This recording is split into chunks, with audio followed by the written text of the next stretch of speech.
I, 27, female, recently got engaged to my boyfriend Nate, 23, male.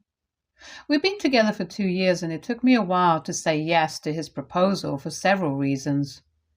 The first is the age difference, obviously. Not that I think it's inappropriate, but just never expected myself to end up with someone so much younger than me, and neither did anyone else.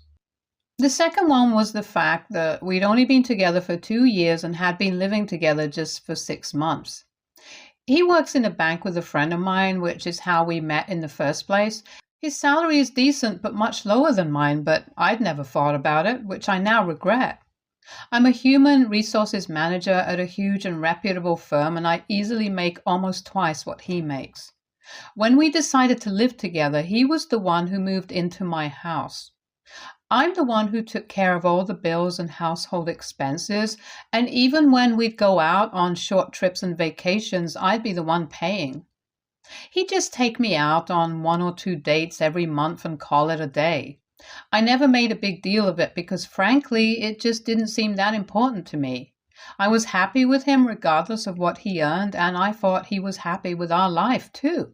Clearly, I was wrong. Around 3 months ago, he asked me to marry him, and initially, I said no because of the reasons that I've already mentioned above. He managed to wear me down eventually, though, and convince me that we were meant to be. I was pretty emotional that day, since we just celebrated our first anniversary and I'd had a little too much to drink as well. My news of our engagement also helped me reconnect with my mother, 49, female. Yet another thing that I regret. My mother wasn't the best mom growing up and always favored my ex-best friend, Leah, 26, female, while we were growing up. The situation there is kind of complicated. Leah was my neighbor growing up, and we were the best of friends until high school. My mom loved Leah and treated her like her own daughter, probably the one she actually wished she had, I guess. My dad had left us before I was born and had never been in the picture at all.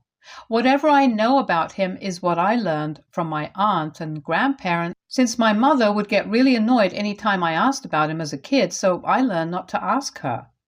My parents had met in college and were pretty serious, but my dad ended up cheating on my mom in their final year.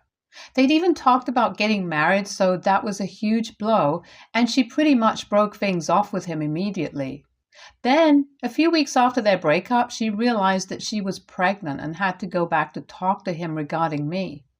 She'd asked him if he wanted to be a part of my life, and he just straight up refused, saying that he had no intention of committing to becoming a father so young when he had his whole life ahead of him. My mother was lucky enough to have her family to take care of her and provide for her because she was extremely depressed during the course of her pregnancy. When I was born, she spiraled deeper since I was the spitting image of my father, and I still am. I've only ever seen one picture of him, but I can't deny that there's a striking resemblance. Both of us have the same dark hair, long nose, and brown eyes.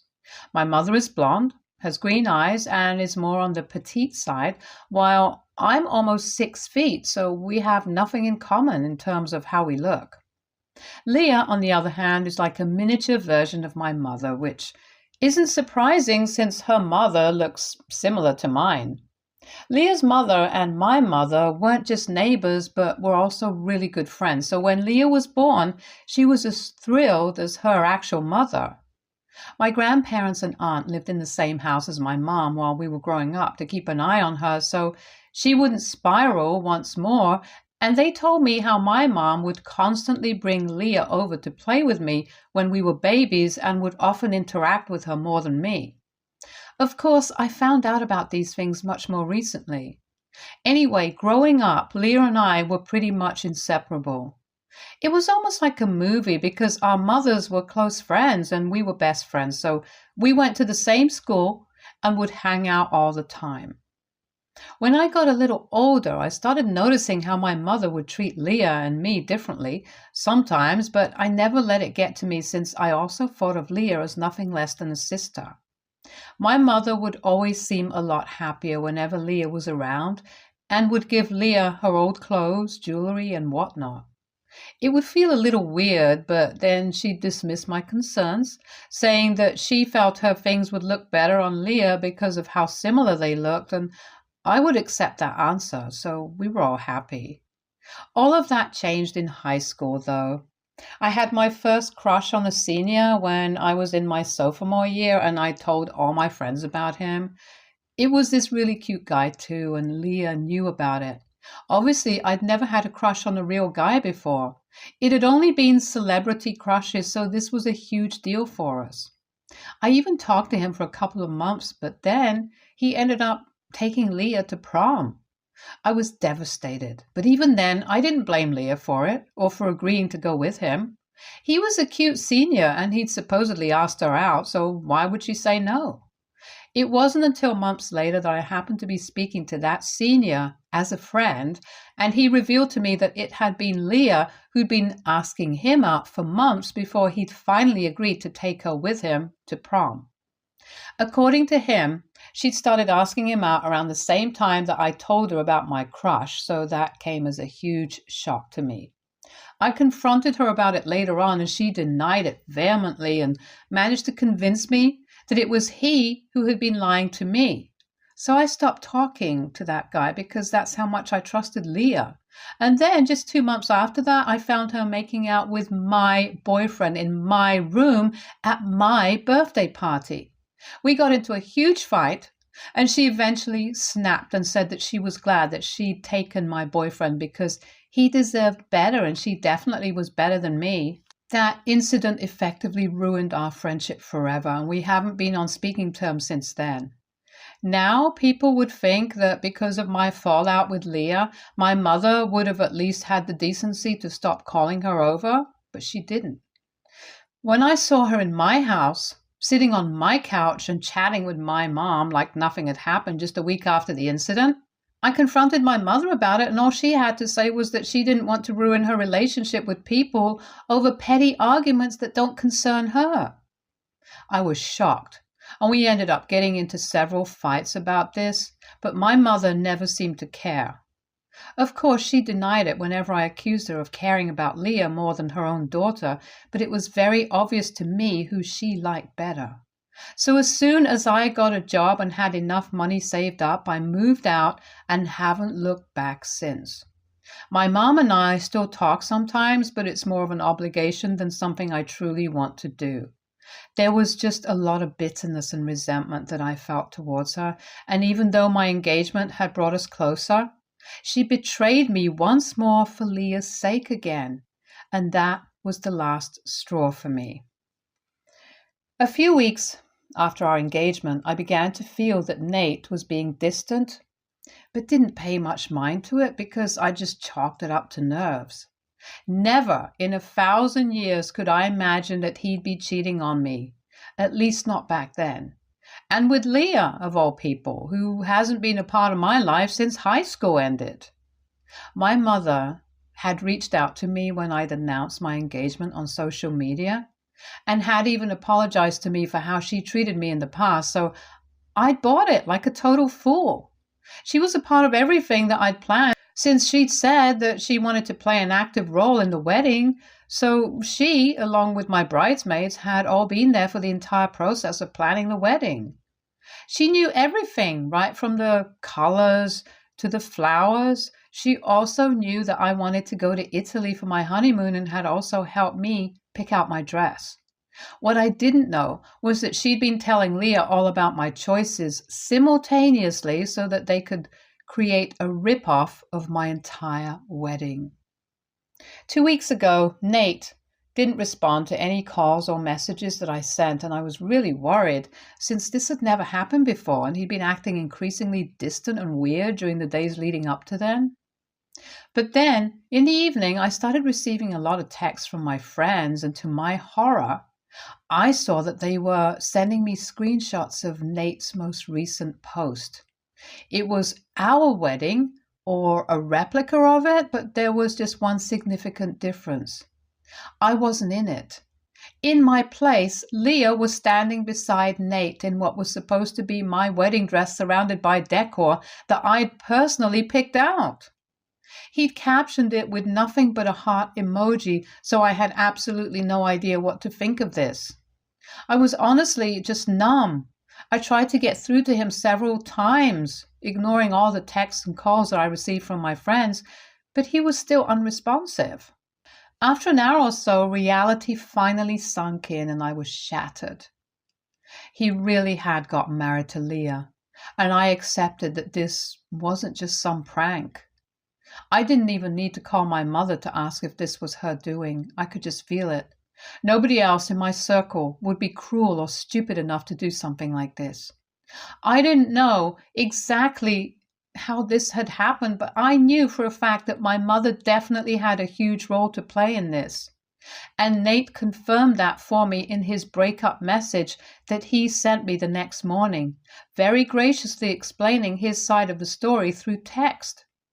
He told me that a few weeks after our engagement, my mother herself had texted him and told him that I wasn't the right woman for him, and she had someone better in mind. Out of curiosity, he agreed to a date, and it turned out to be Leah. He knew about our history, but that didn't stop him from continuing to see her over the next few weeks. He said that he fell for her during the course of these past few weeks that he spent with her, and getting married before I found out was Leah's and my mother's idea. In fact, they'd been the ones to arrange all of it, which wasn't surprising to me at all. I'm sure that my mother and Leah paid for most of it, since Nate definitely couldn't afford a wedding like that, given his salary. Anyway, he ended his text by telling me that he and Leah were leaving for Italy on the day that our wedding was supposed to be, and requested me not to bother him ever again. I don't know why he was afraid of that happening, since I'd already made up my mind to never, ever contact any of these three people again. Not after something so twisted like this.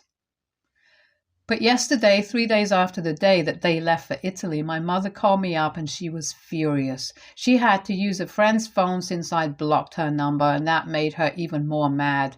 She accused me of sabotaging Leah's life on purpose by showing off my relationship with Nate and making it seem like we lived a glamorous lifestyle so that she'd want him. But in reality, he had no money of his own and lived off of my salary.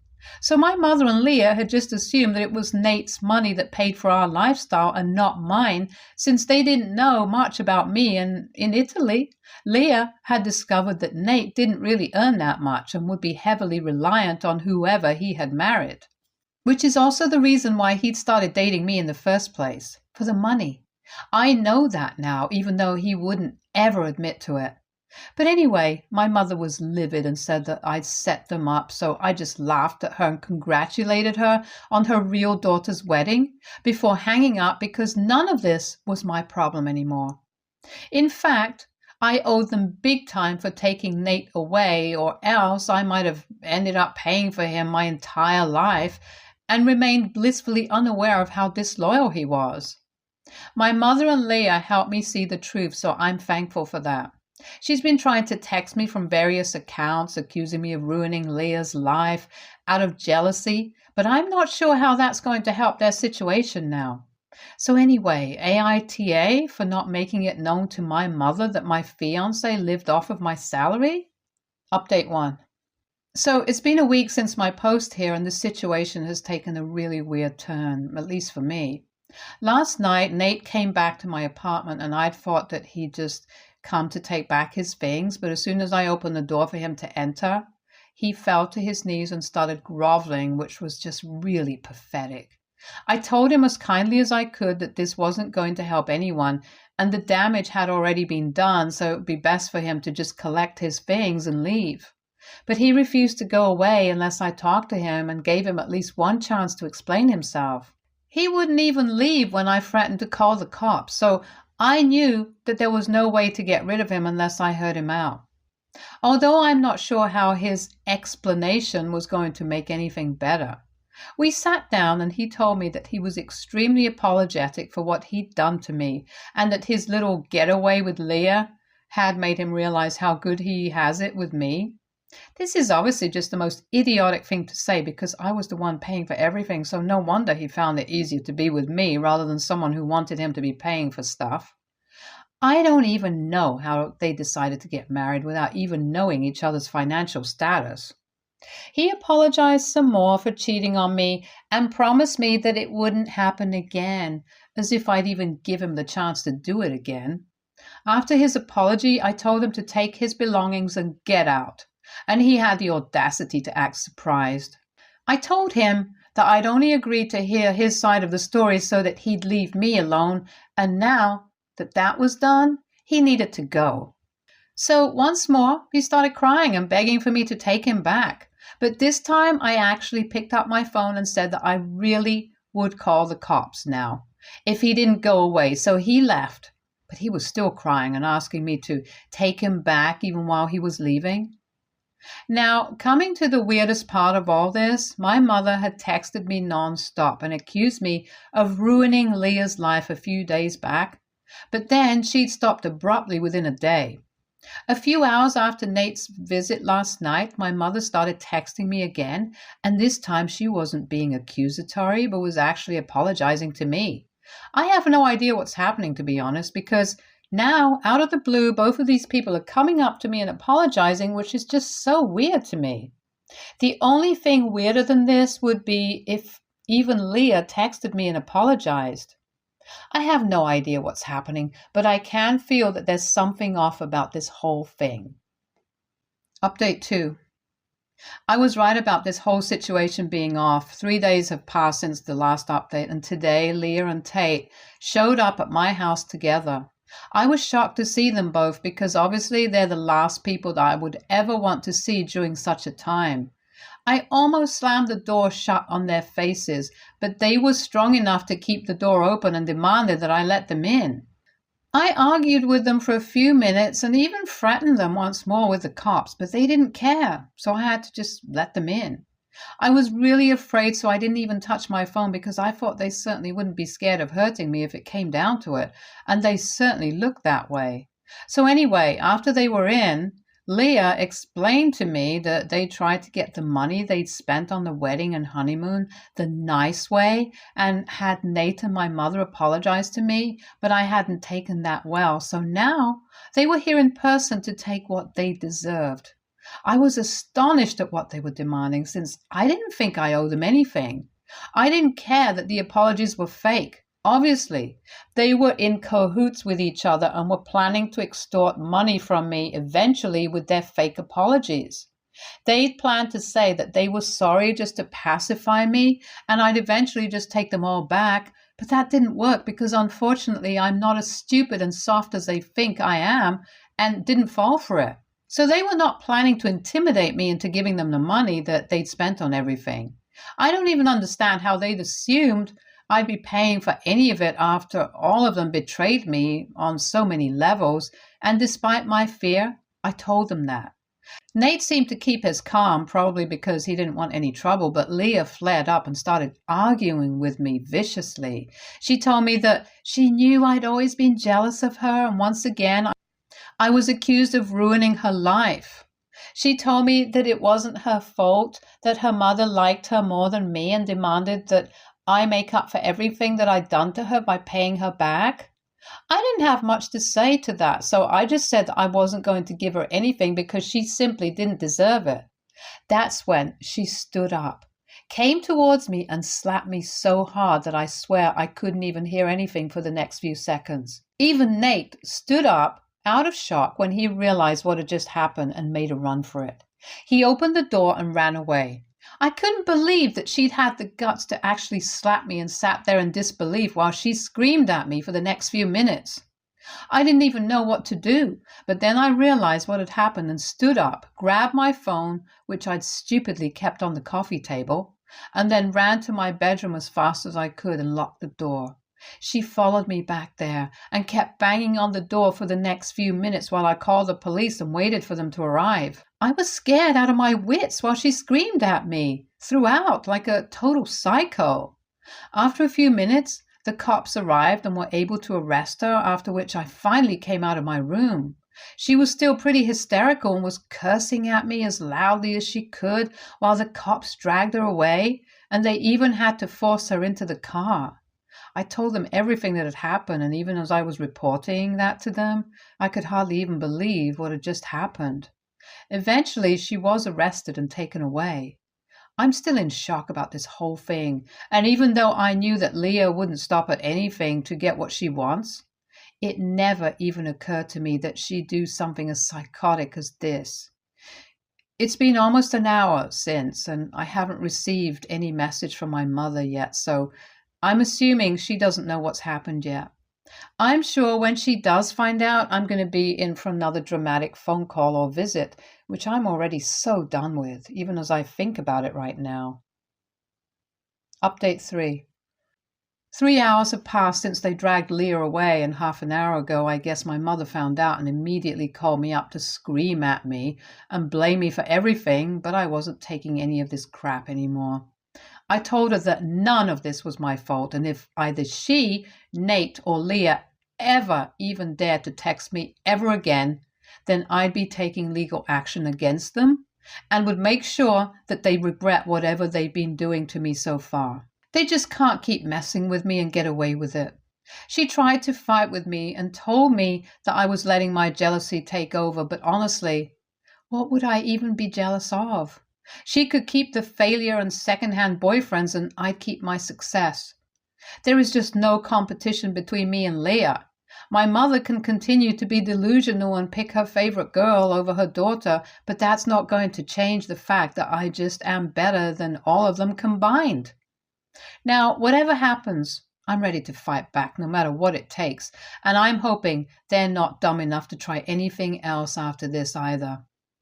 I've already spoken to my lawyer, and I'm going to file a restraining order against Leah within the next few days.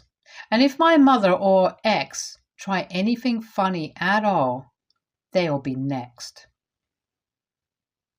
Stay tuned for more stories from our girl relationships.